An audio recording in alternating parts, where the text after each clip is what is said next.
नमस्कार दोस्तों, स्वागत है आप सभी लोग का आपके अपने YouTube channel live study Allahabad पर। तो दोस्तों, जैसा कि आपको पता है कि अब लाइव स्टडी इलाहाबाद के मोबाइल एप्लीकेशन पे आप लोगों को हिस्ट्री की कॉन्सेप्ट की क्लासेस स्टार्ट होने वाली है।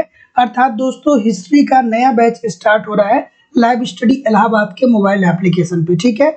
जहाँ पे इतिहास के पूरे कॉन्सेप्ट को दोस्तों हम लोग देखेंगे और साथ ही साथ दोस्तों प्रत्येक अगले मंडे से प्रत्येक शाम को 6 बजे से लेकर के 7:30 बजे तक आप लोग को दोस्तों लाइव स्टडी इलाहाबाद के यूट्यूब पर आपको वहां पे ऑब्जेक्टिव क्वेश्चन की प्रैक्टिस देखने को मिलेगी। अर्थात इकोनॉमिक्स से संबंधित अब 2 क्लासेस इस चैनल पे प्रारंभ हो रही है। जहां पहली क्लास यूट्यूब पे जहां पे हम लोग ऑब्जेक्टिव क्वेश्चन को देखेंगे और दूसरी क्लास वो होगी जो दोस्तों जहां पे हम लोग पूरे कॉन्सेप्ट को पढ़ेंगे और ये क्लास लाइव स्टडी इलाहाबाद के मोबाइल एप्लीकेशन पे होगी, ठीक है। तो बैच दोस्तों स्टार्ट हो चुका है। एडमिशन लेने के लिए दोस्तों नीचे दिए गए नंबर पे, इस नंबर पे आप मुझे कॉल कर सकते हैं, ठीक है। तो उससे पहले दोस्तों हम लोग आज दोस्तों हिस्ट्री के सिलेबस के बारे में देखने वाले हैं। टीजीटी का सिलेबस क्या है और पीजीटी का सिलेबस क्या है, क्योंकि सिलेबस जानना बहुत जरूरी है। जब तक आप एग्जाम का सिलेबस नहीं जानते रहेंगे तब तक किस तरीके से आप अपनी तैयारी करेंगे। तो चलिए इसी क्रम में हम लोग देखेंगे कि टीजीटी का सिलेबस क्या है, ठीक है। तो सबसे पहले टीजीटी का देखेंगे और टीजीटी के बाद दोस्तों हम लोग क्या करेंगे, पीजीटी के सिलेबस को देखेंगे, ठीक है। तो टीजीटी की बात करें तो जो सबसे पहला टॉपिक बनता है दोस्तों वो बनता है पूरा ऐतिहासिक संस्कृतियां, जिसके अंतर्गत दोस्तों पूर्व पाषाण युग, मध्य पाषाण युग, नव पाषाण युग और इनकी विशेषताओं के बारे में हम लोग देखेंगे, ठीक है। उसके बाद जो दोस्तों दूसरा टॉपिक एक तरीके से कह सकते हैं कि बनता है वो प्राचीन युग के अंतर्गत सिंधु घाटी की सभ्यता की प्रमुख विशेषताओं को हम लोग देखेंगे। वैदिक काल को हम लोग देखेंगे, पूर्व वैदिक काल को हम लोग पढ़ेंगे, उसके बाद हम लोग पढ़ेंगे उत्तर वैदिक काल को, फिर हम लोग पढ़ेंगे दोस्तों राजनीतिक मतलब उत्तर वैदिक काल, उसके बाद दोस्तों उस समय काल की जो राजनीतिक व्यवस्थाएं थी उसको हम लोग देखेंगे। साथ ही साथ सामाजिक व्यवस्थाओं को देखेंगे, धार्मिक एवं आर्थिक जीवन को देखेंगे। साथ ही साथ इसके बाद जितने भी धार्मिक आंदोलन हुए थे उसको हम पढ़ेंगे।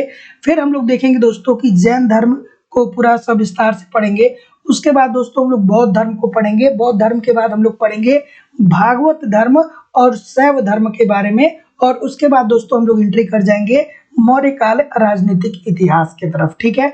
उसके बाद हम लोग दोस्तों समाज एवं संस्कृति को पढ़ेंगे और जो आपका और इससे अगला टॉपिक बनता है वो बनता है गुप्त राजवंश की राजनीतिक इतिहास और समाज एवं संस्कृति। तो देखिए दोस्तों, जब हम लोग एक एक करके पढ़ेंगे ना तो ऑटोमेटिक सारी चीजें आपको तैयार होने लगेंगी। अभी बस मैं ये चाहता हूँ ना कि एक बार कम से कम आपको अवगत हो जाए कि आपको पढ़ना क्या है, ठीक है। तो दोस्तों टीजीटी के अंतर्गत टॉपिक हम लोग देख रहे हैं, तो जिसके अंतर्गत हम लोगों ने पहला टॉपिक देखा पूरा ऐतिहासिक संस्कृतियां, जिसमें पूर्व पाषाण युग, मध्य पाषाण युग, नव पाषाण युग और इसकी विशेषताओं को हम लोग देखेंगे। उसके बाद प्राचीन युग में एंट्री करेंगे तो सिंधु घाटी की सभ्यता की प्रमुख विशेषताओं को देखेंगे, वैदिक काल को देखेंगे, पूर्व वैदिक काल को देखेंगे, उत्तर वैदिक काल को देखेंगे, राजनीतिक, सामाजिक, धार्मिक एवं आर्थिक जीवन, धार्मिक आंदोलन को देखेंगे, जैन धर्म, बौद्ध धर्म, भागवत धर्म और शैव धर्म को पढ़ेंगे। फिर हम लोग दोस्तों मौर्य काल राजनीतिक इतिहास के बारे में देखेंगे और सामाजिक एवं सांस्कृतिक, ठीक है। साथ ही साथ दोस्तों गुप्त राजवंश का राजनीतिक इतिहास और समाज और इनकी संस्कृति थी कैसी थी इसके बारे में हम लोग देखेंगे। दोस्तों अगले टॉपिक की तरफ मूव करेंगे तो टीजीटी के अंतर्गत चोल वंश का आपको प्रशासन पढ़ना है। उसके बाद आपको पढ़ना है कि भारत में इस्लाम का आगमन एवं उसके प्रभाव क्या हुए, ठीक है। फिर आप देखेंगे कि आक्रमण जो हुए उसका प्रभाव आखिरकार भारत पे क्या पड़ा। और फिर हम लोग दोस्तों एंट्री कर जाएंगे दिल्ली सल्तनत की तरफ।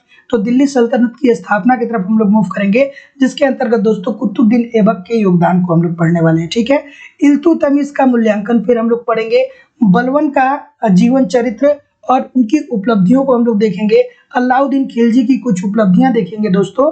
और तुगलक वंश के बारे में, तुगलक वंश जब हम लोग पढ़ेंगे तो गयासुद्दीन तुगलक, मोहम्मद बिन तुगलक के बारे में दोस्तों हम लोग पढ़ेंगे। साथ ही साथ दोस्तों फिरोज शाह तुगलक, तैमूर का आक्रमण, बहमनी साम्राज्य के अंतर्गत दोस्तों हम लोग सैयद एवं लोधी वंश के बारे में पढ़ेंगे। फिर हम लोग एंट्री कर जाएंगे दोस्तों वंश में, मुगल वंश में एंट्री करेंगे तो वहाँ पे हम लोग बाबर के बारे में पढ़ेंगे। फिर हम लोग हुमायूं को देखेंगे, हुमायूं के बाद अकबर को देखेंगे, फिर जहांगीर को देखेंगे, ठीक है। उसके बाद शाहजहां को, और फिर औरंगजेब को देखने वाले हैं, ठीक है।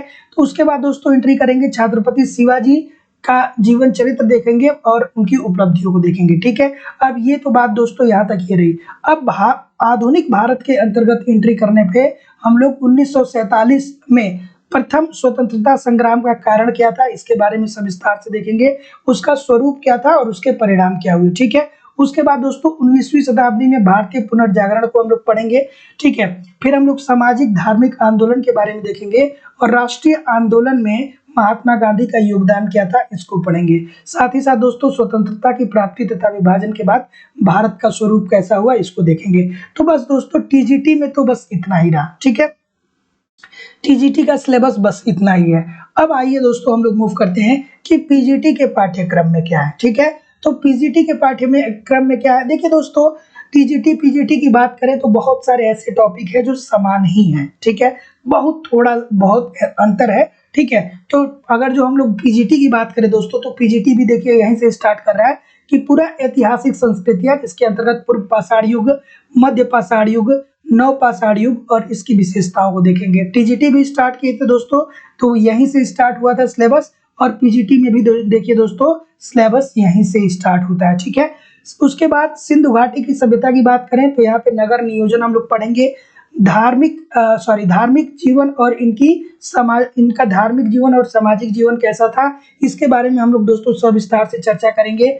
वैदिक काल के बाद हम वैदिक काल को हम लोग पढ़ेंगे, तो वैदिक काल में पूर्व वैदिक काल एवं उत्तर वैदिक काल को हम पढ़ेंगे, और इसके अंतर्गत ये देखेंगे कि वैदिक काल की सामाजिक दशा कैसी थी, धार्मिक दशा कैसी थी, आर्थिक दशा कैसी थी और राजनीतिक दशा कैसी थी, ठीक है। इसके बाद दोस्तों एंट्री कर जाएंगे हम लोग धार्मिक आंदोलन की तरफ, ठीक है। तो धार्मिक आंदोलन के अंतर्गत जैन धर्म, बौद्ध धर्म, भागवत धर्म, शैव धर्म, हिंदू धर्म के पुनर्गठन में शंकराचार्य के योगदान को दोस्तों हम लोग देखने वाले हैं, ठीक है। चलिए आगे मूव करते हैं दोस्तों। इसके बाद हम लोग पढ़ेंगे मौर्य साम्राज्य को। मौर्य साम्राज्य के अंतर्गत क्या क्या पढ़ना है दोस्तों, इनके राजनीतिक इतिहास को पढ़ना है, फिर अशोक का मूल्यांकन करना है, फिर मौर्य साम्राज्य के समाज एवं संस्कृति को देखेंगे। फिर एंट्री करेंगे दोस्तों गुप्त राजवंश की तरफ, तो गुप्त राजवंश का राजनीतिक इतिहास हम लोग देखेंगे, कला उनका कैसा था, उनका धर्म कैसा था, उनके दर्शन कैसे थे और उनका समाज कैसा था, इसको दोस्तों हम लोग पढ़ेंगे। उसके बाद हम लोग एंट्री कर जाएंगे दोस्तों